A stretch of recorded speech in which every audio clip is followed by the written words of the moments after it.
Daily news and analysis. We keep you informed and inspired. This is World Today. Hello and welcome to World Today. I'm Ding Hen in Beijing. Coming up, Xi Jinping says the Strait of Hormuz should be open in cow with Saudi Arabia's crown prince. Japan announces its biggest export rule change in some decades in another step away from the country's post-war pacifism. Bulgaria's ex-president Rumen Radev wins election in landslide. And India and South Korea sign new deals in efforts to push their bilateral trade to $50 billion. To listen to this episode again or to catch up on previous episodes, you can download our podcast by searching World Today. First up, Chinese President Xi Jinping says the normal passage through the Strait of Hormuz should be maintained. He made the remarks in a phone conversation with Saudi Arabia's Crown Prince Mohammed bin Salman. President Xi Jinping says China advocates immediate ceasefire, supports all efforts that are conducive to the restoration of peace, and insists on resolving disputes through political and diplomatic means. Mohammed bin Salman says Saudi Arabia is ready to work with China to maintain the ceasefire and ensure the safe and free navigation across the Strait of Hormuz. So for more, joining us now on the line is Sultan Ali, a retired Air Force officer and author in Pakistan. So thank you very much for joining us today, Sultan. First of all, how do you rate the importance of China and Saudi Arabia jointly making a call for the reopening of the Strait of Hormuz? Oh, thank you very much for having me on your show. And you have touched a very important topic, and your question is so relevant because the eyes of the world are focused on not only the war, but of course, we are having a fragile ceasefire. But most importantly, the scarlet thread of this whole, exercise is the Strait of Hormuz. Now, in response to your question, I must emphasize that the Strait of Hormuz is the world's energy jugular vein. And when China and Saudi Arabia, they jointly call for its reopening, it sends a very powerful message because these are two of the largest stakeholders in global energy security. And it shows that they are aligned in demanding stability. And this joint voice amplifies the urgency of keeping trade routes open and reassures markets that diplomacy is being prioritized over confrontation. In this phone call, President Xi Jinping also said that China supports regional countries in building a shared home of neighborliness, development, security, and cooperation, and taking their future and destiny into their own hands to promote regional peace and stability. Is this statement in line with China's actual practice or practices in dealing with its relationship with the Middle East? Again, it's very relevant to answer this aspect.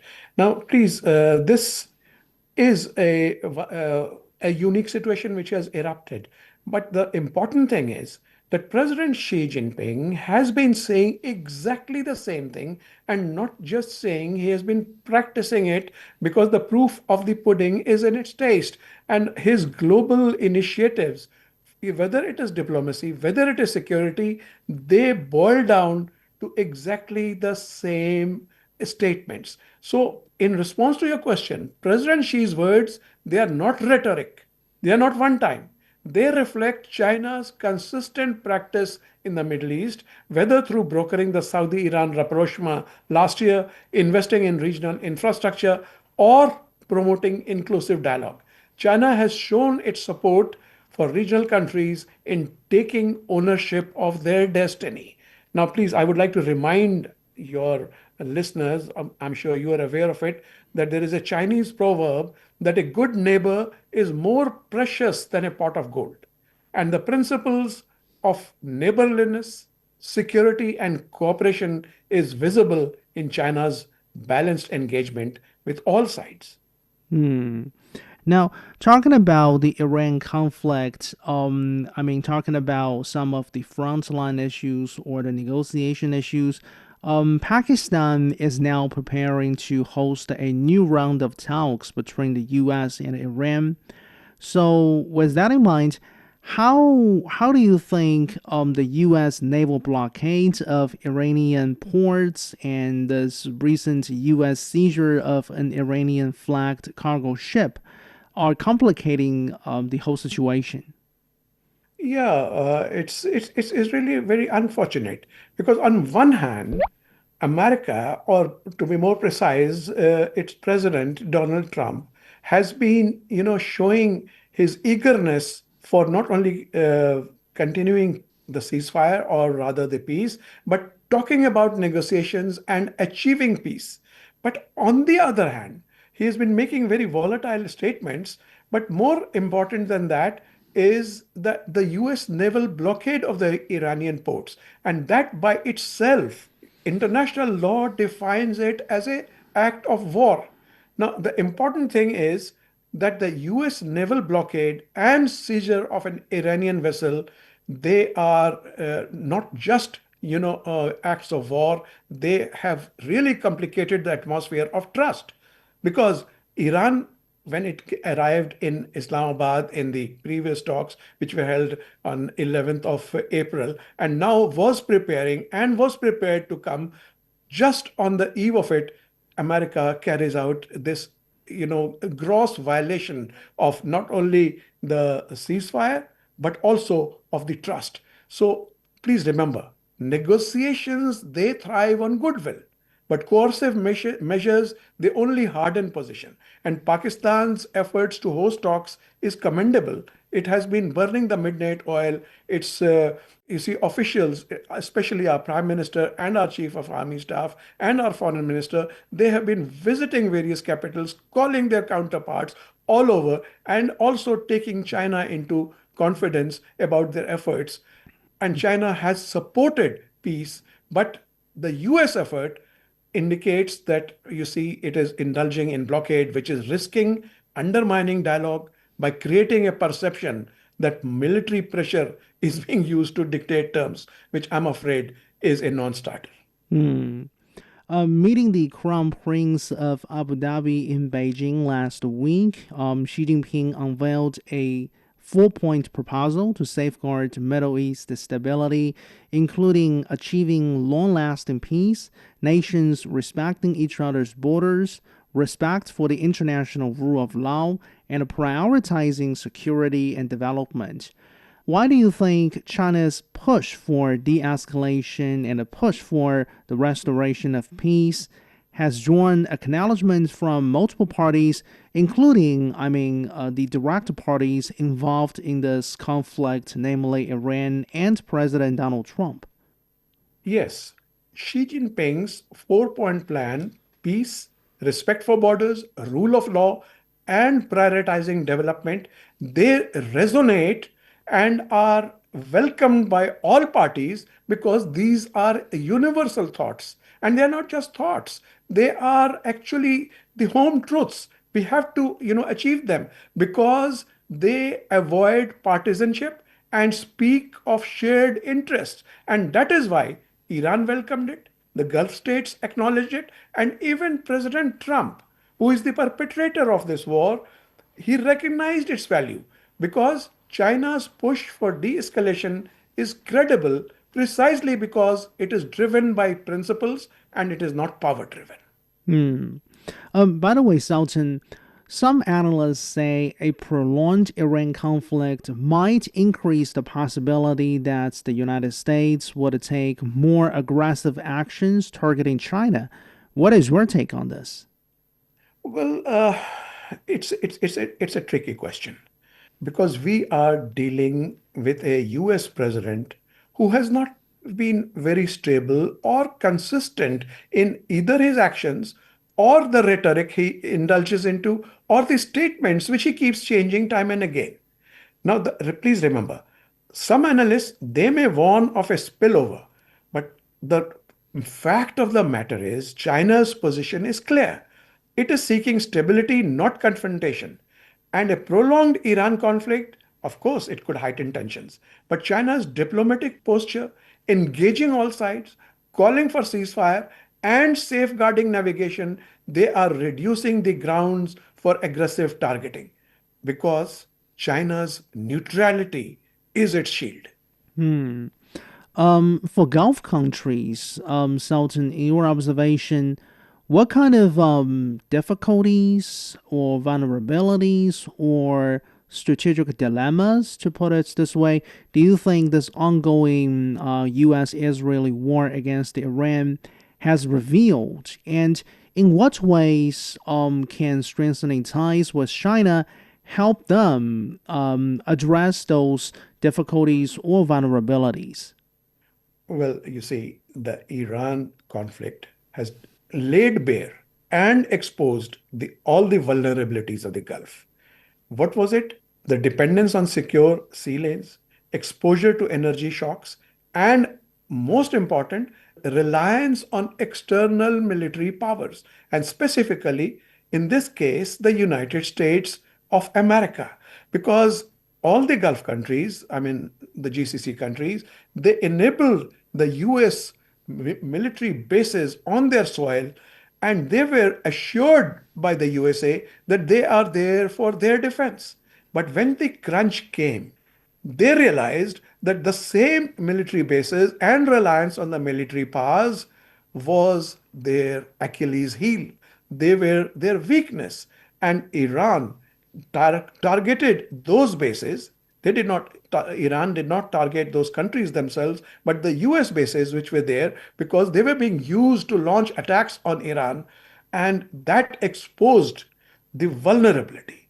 And now, you see, the other option is some people may be thinking that if the Gulf countries they get rid of the US bases and ask China to make bases, that is also unrealistic. First of all, it is against the principles on which China runs its foreign policy. It is not making bases on other countries, but strengthening the ties, offering alternatives for long-term energy contracts, investment in diversification, and diplomatic support for regional dialogue.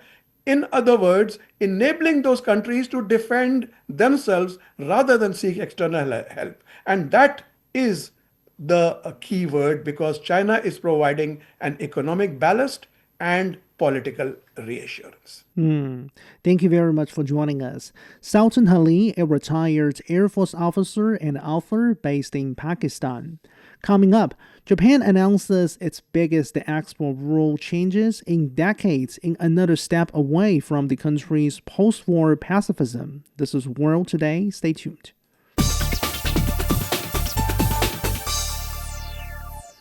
You're back with World Today. I'm Ding Hen in Beijing. China has expressed a serious concern about Japan's move to revise its defense equipment export rules. A foreign ministry spokesperson said on Tuesday that a series of recent moves in Japan's security area have laid bare the falsehood of Japan's claim that it is a peaceful country focused on self-defense. The spokesperson of the Chinese Foreign Ministry said China is going to stay highly vigilant and formally oppose a new type of Japanese militarism. The decision on the part of the Japanese government we're discussing here was approved at a cabinet meeting on Tuesday. In principle, it is allowing the export of lethal weapons, marking a notable shift in Japan's long-standing restrictions on arms exports. So for more, joining us now on the line is Dr. Rong Ying, Chair Professor at the School of International Studies, Sichuan University. Thank you very much for joining us. Thank you for having me. So we know previously the majority of the Japanese military exports to elsewhere was limited to rescue, transportation, warning, surveillance, or mines sweeping equipment, etc. The latest move we're talking about here is opening the way for exports of warships, missiles, and so on. What could be the danger of this change? It is true. I think this is the latest dangerous moves by the Japanese government, particularly I think the right-wing conservative forces to push for the kind of move towards to the direction of militarization. That's why the Chinese Foreign Ministry, the Chinese government expressed grave concerns and opposition to that. It's clear if we compare the previous sort of principle, the three principles of defense, equipment and technology transfers, and not to mention the first, the one in 1967, the so-called arms export bans. There are many has been changed, but this one is the most, I think, fundamental changes, most is representing a kind of shift from the post remarkable sort of a shift from the post-war sort of a policy where I think Japan always want to present itself as a kind of peace-loving country, is a country that uphold the international laws and an international peace. Now, three export principles will be kept in place according to media reports. These principles commit Japan to strict screening, controls on transfers to third countries, or a ban on sales to countries that are involved in a military conflict. However, in a presentation outlining those changes, Takaichi's government says exceptions could be made when deemed necessary for national security.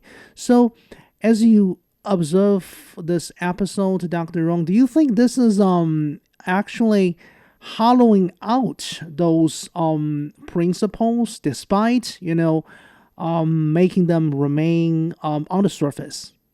Well, I think the approach that the Japanese government, and particularly I think these right-wing forces, has pushing for the reversal, revision and lifting of that ban had always been a kind of hollowing, incremental, inch by inch approach. But this one, I think, as I said, that is the most sort of fundamental, most sort of substantial one. The danger, as I said, that lies two facts. One is, of course, the export of the lethal weapons. And the second one, which is for me is more dangerous and irresponsible, is that exceptions has been made that it could, export to lethal weapons to the area of the country that are in conflict. This is against the majority of the countries, normal countries in the world, in terms of their rules or regulations for arms control. And if you look at the wordings, one can easily sort of interpret it is meant to make excuse for interfering in the external affairs of some regions. In this case, as the Chinese, I'm very much suspicious. This is really and prepare the ground for possible eventual sort of interventions of the Taiwan question. That's why the Chinese are very much concerned and are firmly opposed to that development. Part of the motives of this change is that Japan wants to strengthen its own defense industrial base. Is this a legitimate aspiration for Japan? I mean, at a time when global demand for weapons is certainly rising due to the wars in Ukraine, the wars in Iran, and in the Middle East and elsewhere in some African countries. Do you think it is okay for the Japanese government to hope to claim a certain share in this global weaponry market?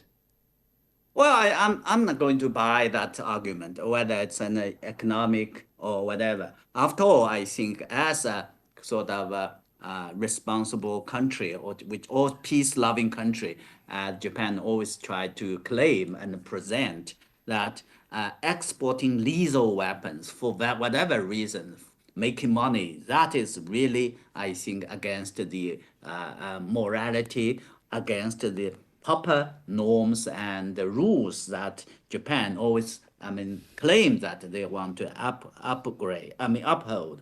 But the most important thing, as I can see, is that the so-called it's strategic or security argument. If one follows the statement by the chief cabinet minister, the purpose, the goal of this revision, I think he made very clear, is ensure that in case of that eventualities or contingencies, Japan will be able, its defense capabilities, defense industry capability, will be able to sustain and help it in sort of maintaining its fighting capacities.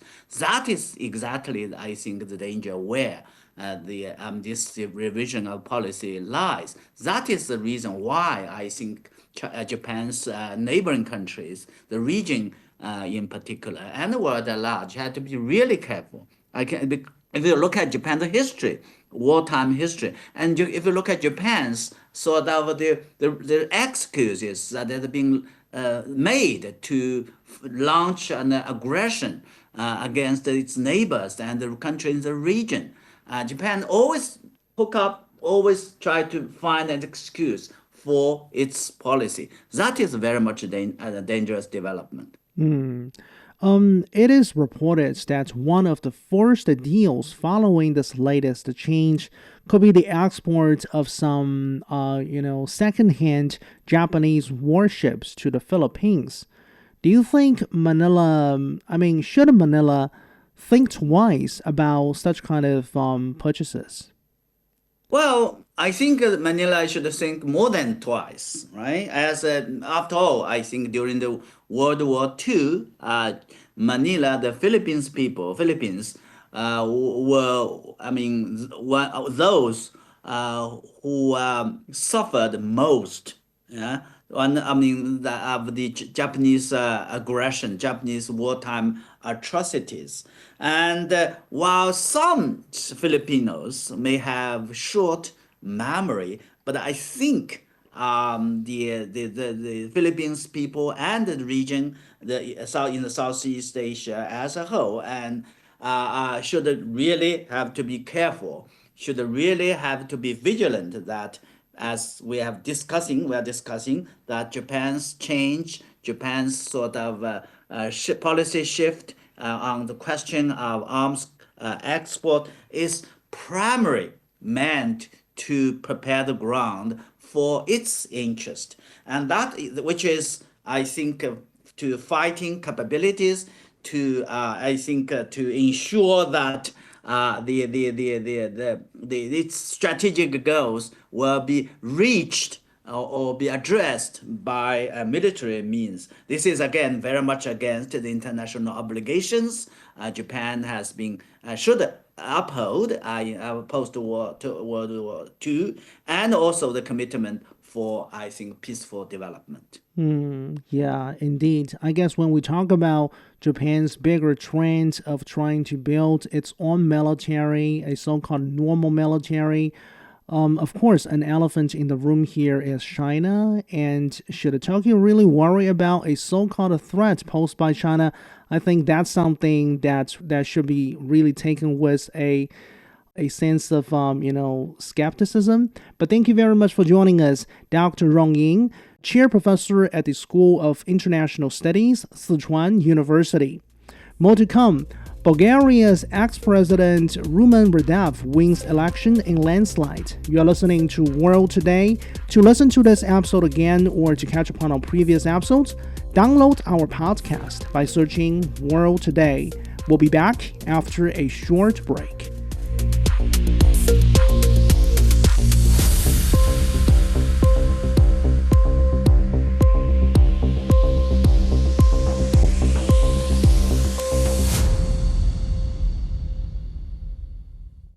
You are listening to World Today. I'm Ding Hen in Beijing. With the development of artificial intelligence, one-person companies or OPCs are seeing explosive growth in China. The OPC refers to a model in which AI tools enabling a single entrepreneur or a very small team to perform functions that once required a much larger team. From product development to marketing and operations, this new model has the potentials to shape how businesses are built. So, can OPC become a new growth engine for the Chinese economy? My colleague Zhao Yang spoke with Dr. Yan Liang, professor of economics with Willamette University. So, Yan, China is putting AI industrial application at the center of the 15th five-year plan. With the rapid development of AI, the one-person companies emerging as a new frontier. So, what has changed technologically and economically to make this one-person plus AI model viable today? Right. So I think for these one-person company or OPCs, I think they're really enabled by very rapid technological development. So first of all, I think we have seen the AI, the cost of AI tokens have dropped very significantly, actually somewhere between 60 to 80%. From 2025 to 2026. So in other words, the AI token has been much more affordable for these individuals to purchase, to utilize. And so that I think helped. And second is I think that there are a lot of autonomous agent frameworks, through, for example, OpenClaw or Menace, that allow these individual entrepreneurs to automate very complex multi-step tasks. And so that technological improvements really help with that. And then finally, I think as far as technology is concerned, infrastructure is really developed, really rapidly under, China's 15th five-year plan, where, computing powers and AI models are treated as national infrastructure. And so it really puts a lot of efforts in building this infrastructure and therefore enable these individuals, right, to take advantage of the AI ecosystem. And then when it comes to economic policy in general, I think they're also becoming much more supportive. So at the local government level, they offer, computing power vouchers, data vouchers. They're heavily, subsidizing some of these AI companies. And so I think that really reduced the barriers of these OPCs. There's also many OPC incubators in different cities that allow, free housing, rent-free offices, and special loans for the OPC to start. And then I think there's also simplified legal framework. The revised company law in 2024, for example, it lowered the capital requirements and simplified the registration process. So I think all of this really help the OPC to take off and to thrive in China's market today. And some describe OPCs or one-person companies as the next wave of productivity growth. So could they be as transformative as the rise of the internet platform economy? Well, I think they definitely have the potential of being as transformative as far as productivity growth is concerned. When you look at these OPCs, first of all, they're small and they're nimble, and they are very agile. They serve as the so-called innovation cells that help to accelerate the adoptions of these new AI technologies and also create niche products because there are so many of them. They need to find their marketplace. And so there are a lot of innovations, there are a lot of creativity that are being unleashed by these OPCs. And I think second important factor here is we're looking at very significantly reduced R&D costs. Because again, you only need to have one software, one AI model instead of having an entire team. So I think with these kind of AI power tools, you're really able to create high quality products in a very short amount of time. And we're looking at, some companies they go from concept to market in just 2 months. And even the fastest one that I've seen is in 12 days. That this OPC can be set up. So we're talking about a much faster innovation cycle with these kinds of OPCs. And then finally, I think, again, the acceleration of these development using these AI agents can really quickly turn some ideas into, new digital products. And of course, being, very low cost, that also mean that their sunk cost, right, is relatively low. So if there are any sort of mistakes along the way, they can very quickly correct them. So in that sense, I do see that, this OPCs hold great potential for productivity growth. And China's one-person company sector is clustering in major innovation hubs like the Yangtze River Delta, the Pearl River Delta. So what does this tell us about the role of the regional ecosystems in shaping the future of AI-driven entrepreneurship? Right. So I think this kind of clustering based on regional ecosystem is important for three different reasons, or there are three major factors that account for that. One is that I think there are these integrated regional value chains that go from, hardware to software that are clustering around an area. And so that's really conducive for the OPC, right? So think about you being an entrepreneur. If you need to have the infrastructure, if you need to purchase the hardware, and you also need to install your, software networks, if it's all in one region, it will make it so much easier and to have so much more convenience to handle all this. So I think the integrated regional value chain is very helpful for these OPCs. And second is I think that, depending on the different regions, they all have relatively specialized, I think, AI, I would say, focus, right, and AI hubs. So for example, in Shenzhen, building from Huaqiangbei and a lot of these hardware markets, it really helped to create OPCs that focus on supply chain matching, prototyping, global logistics, and utilize the local ecosystem to really bring all these elements together. And because they're known for, right, all these, then it also helped to direct the potential clients to focus on these regions. And then you have places like, for example, in Beijing, around Zhongguancun, they have the AI North Latitude Hub, which then provides a lot of innovation space for all these OPCs. They have the integrated matchmaking services. So again, if you are a niche market that you need to find your upstream suppliers and also downstream users, having the kind of matchmaking services, I think that it's also very helpful. And lastly, I think it's also the regional and local governments support system. You have certain localized regulatory system and operating platforms that help to bring, different OPCs together. And also, as I mentioned earlier, Shenzhen government, for example, they're providing up to 10 million yuan in computing power vouchers. And so that really helped to attract a lot of OPCs to set up their companies there. So I think given those three reasons, right, integrated regional value chains, the niched and specialized markets, and also government support, that's why we're seeing the OPCs are clustered around these regions. And with most OPC founders coming from the post-90s and post-2000s generations, how might this younger generation of entrepreneurs reshape the traditional business models, employment patterns, and innovation here in China? Well, I think, first of all, I think the young entrepreneurs, they're much more tech savvy, right? They grew up with these kinds of technologies. And so they're much more open and they're much more agile to adopt these kinds of technologies. And second is I think that the traditional industries now are being, automated, and they're getting all these challenges from AI. So there are a lot of labor saving technologies. And so I think that the OPCs really open the venue for some of these young college graduates and, individuals with this sort of entrepreneurship spirit to have a different venue, right? To put their productive, to have the productive uses of their talent.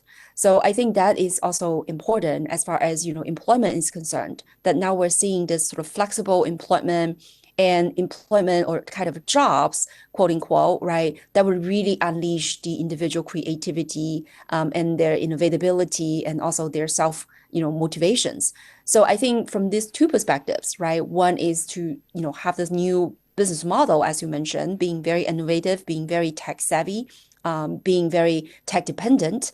And then on the other hand, really to transform the kind of labor market landscape that, it's not the traditional gig economy where you basically work for others. Now you're becoming the owner of your own business. So I think in many ways, it does help to motivate and galvanize these young entrepreneurs and also provide them with really a productive way of using their talent. But that said, I do think that some of these companies, they struggle still to survive on a long-term basis because the market competition is high, but also because I think it takes some time, right, to really figure out what are the products that would really have the long-term sort of trajectory in the marketplace. So I do think that some support from the government, from the local governments and communities needs to be provided, and provide certain trainings and certain bottom sort of cushions to help these young generations to pursue their entrepreneurship. Yan Liang, professor of economics with Willamette University, talking with my colleague Zhao Yang. This is World Today. We'll be back.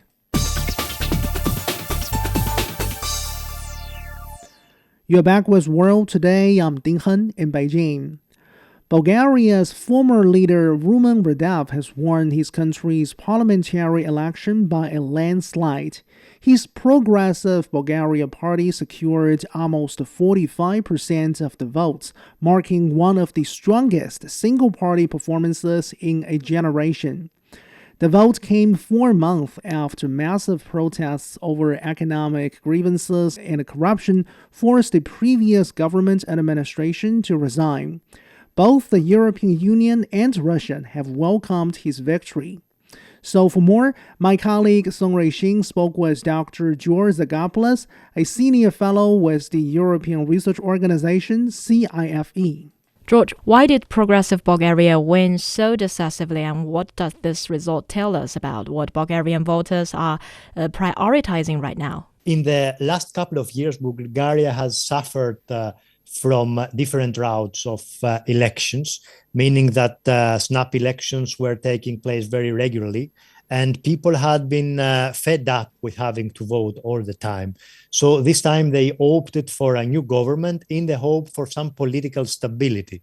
So this is how I would see the recent result, which will finally lead into a stable government for Bulgaria in the years to come. For Bulgarian citizens, this is what matters more, to have a stable government that will be able to govern the country in the next 4 years. Well, if I remember this right, Bulgaria has held 8 elections in 5 years, right? Well, Bulgaria is encountered with important challenges like corruption, economic problems, and the demographic crisis. And in order to deal with these challenges, obviously a stable government would be necessary. As you correctly pointed out, to have so many times elections over the last 5 years made it quite difficult for a stable government to cope with existing problems, which have been exacerbated by external problems like the war in Ukraine, the war in the Middle East, and so on and so forth. So the problems are there, but obviously if a leader can govern the country and establish a stable government, then there are chances for the problems to be mitigated. And this is what the prime minister, the new prime minister, has promised Bulgarian citizens to do. And that's why, in my opinion, they gave him and they demonstrated confidence in the election of last weekend. And then Radev has been described as pro-Russia, yet says Bulgaria will continue on its European path. How should we really understand this kind of positioning between Europe and Russia? This is a very important question, and in European politics, very frequently we have to wait and see how a politician might govern after he or she are elected, because the pre-election campaign is certainly different from day-to-day politics after the election. So I would say that the new governmental agenda of the Prime Minister of Bulgaria is not necessarily pro-Russia. It is an agenda which is based on a pragmatic calculation about the future need of some collaboration between the European Union and Russia.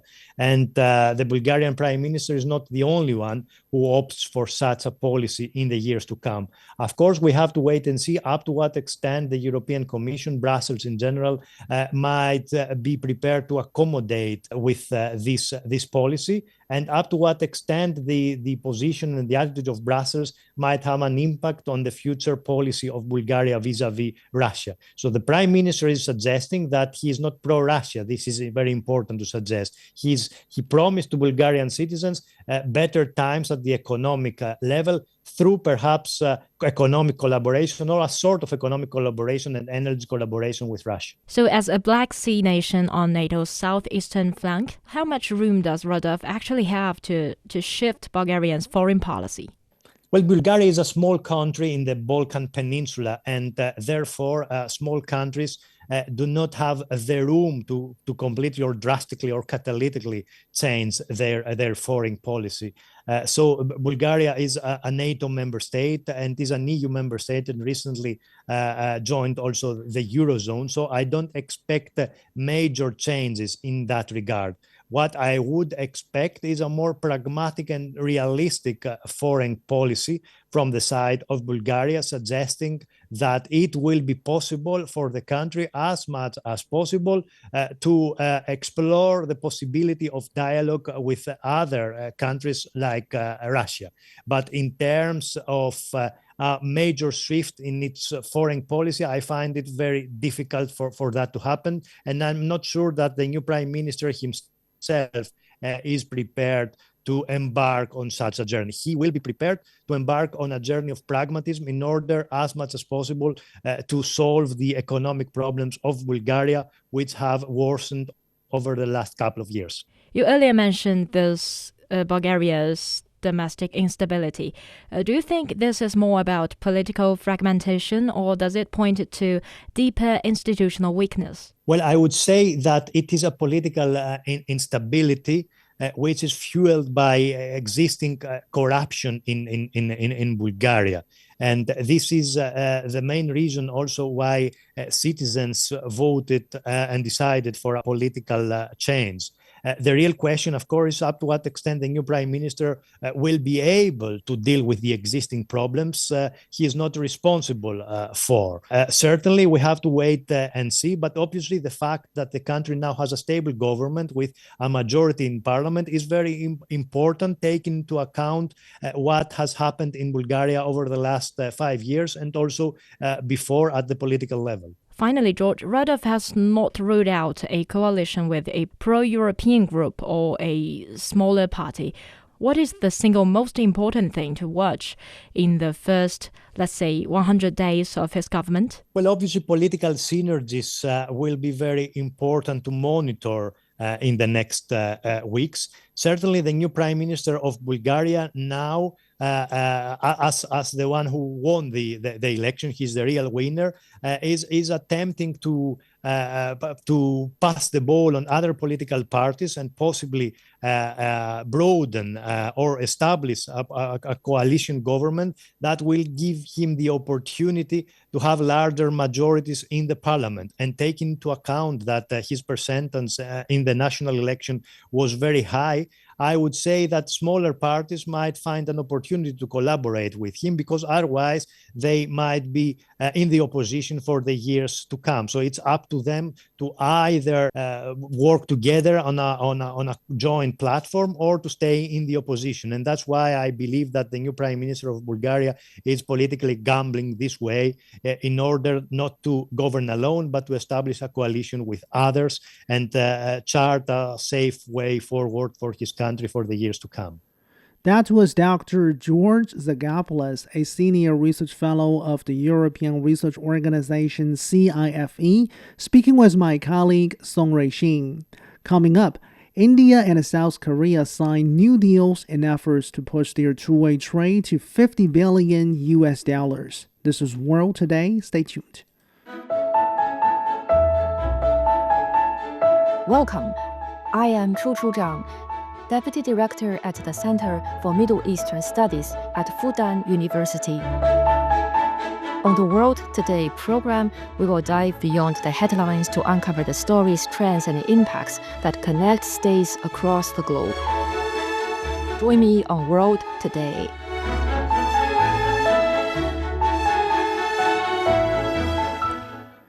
You're listening to World Today. I'm Ding Hen in Beijing. India and South Korea have announced plans to expand their cooperation in energy, critical minerals, shipbuilding, semiconductors, and the steel industry. New Delhi and Seoul have also agreed to resume and step up their negotiations to upgrade their 2010 trade agreement. South Korean President Lee Jae-myung is currently in India for a 3-day visit. He is accompanied by a delegation of some 200 South Korean business people. The two sides are seeking to double their two-way trade to $50 billion by 2030. So for more, joining us now on the line is Gao Xirui, political science PhD candidate at the University of Hong Kong. Thank you very much for joining us. Thank you. So for the first time, India and South Korea have created a ministerial level economic cooperation committee. What do you think is prompting the two sides to seek closer and enhance the cooperation? I think the most important drivers behind the thing is one is energy and supply chain security. And the second is actually industrial strategy and the match fitness. So first, let's talk about energy and critical minerals. Both India and South Korea have plans for developing their manufacturing, and which means they are highly dependent on external sources for energy and these critical minerals. So by setting up this kind of cooperation, they could diversify away from concentrated dependencies and build a more diversified networks with each other. The second is strong manufacturing logic. So South Korea is a global leader in shipbuilding, semiconductors, and steel, while India is trying to expand its manufacturing base with its initiative like Making India. But South Korea's demographic change recently is not look so healthy. However, India has a rich supply of labor. So there's a clear complementary. So South Korea could bring technology and capital to India, while India can bring market size and labor to South Korea. I see. The annual two-way trade between the two sides is currently standing at about $27 billion. Are you optimistic that they can reach this goal of boosting this number to $50 billion over the next 5 years by 2030? I would say it is possible, but not guaranteed. So on the optimistic side, the baseline of the $27 billion now is relatively low. Let's look at a few numbers. So especially it is low, especially compared to other major relationships. For example, the trade between China and South Korea is about 328 billion. The size between China and India trade is about 127 billion. Wow. And the trade between US and India is about 130 billion. So the $27 billion between India and South Korea is quite underdeveloped. So that means there's a lot of room to grow, especially if they upgrade their trade agreement and expand the cooperation. But also, it's only about less than 5 years, so there's still uncertainty, and it's highly dependent on whether India can remove some structural barriers, such as the tariffs, and especially on the Indian side. Yeah, I guess for the South Korean side, they want to gain a wider market access in India, that's for sure. But on the Indian side, their pursuit or their aspiration is to reduce this trade imbalance or the so-called trade deficit with South Korea. Now, so when we talk about, giving new energy, upgrading their existing trade agreements between India and South Korea, what do you make of the main hurdles in this regard? I think there are several. First, the first obstacle, the biggest one, is actually the market access in India for the South Korea side. So India has traditionally been cautious about free trade agreements. It's overall very concerned about whether its domestic industries will be exposed to more competitive international counterparts. And India is trying to develop its own manufacturing industries. So if they allow, a lower entry bar for the South Korean ones, the New Delhi may be concerned that whether their own domestic enterprise could survive under the competition with South Korea companies. And also the trade deficits may widen as seeing its relationship with China, because another reason that India is seeking South Korea for shipping and critical mineral instead of China is that India might be reluctant to continue to widen its trade deficits with China, which is a huge concern for New Delhi. So from a South Korea's perspective, one major frustration has been, since the existing agreement has been signed in 2010, is that India has not actually delivered as much liberalization as expected. And another issue is the regulatory and non-tariff barriers. And even if the tariffs on the Indian side are reduced, companies may still face, the complex standards and certification requirements within each stage of India. And, there are some bureaucratic procedures and also infrastructure bottlenecks. So overall, the key hurdles is not only political will, it's also whether India is willing and able to open its market more deeply and consistently. Within Asia, India and South Korea represents two major economies here, and globally, I guess they can be defined as two typical middle powers. So if more middle powers beginning to pursue pragmatic cooperation with each other is the picture that we're seeing today, what will that mean to the world order? I think it's a very interesting trend. So at least there's three implications. First, at the regional level, it will strengthen the economic network within Asia. So it may lead up to the birth of more international organizations within the Asia network. And also, second, it will contribute to a supply chain diversification. It may mean that some more distributed and resilient networks will be built. And the third, as the systematic level, it may suggest a bigger move towards a more multipolar and pragmatic world order. So they may be less ideological and more focused on practical cooperation, especially in trade, technology, and infrastructure. Thank you very much for joining us and for your analysis. Gao Xirui, political science PhD candidate, joining us from the University of Hong Kong. Unfortunately, that's all the time for this edition of World Today. To listen to this episode again or to catch up on our previous episodes, you can download our podcast by searching for World Today. For further discussion, please follow us on X at CGTN Radio. I'm Ding Han in Beijing. Thank you so much for listening. Bye for now.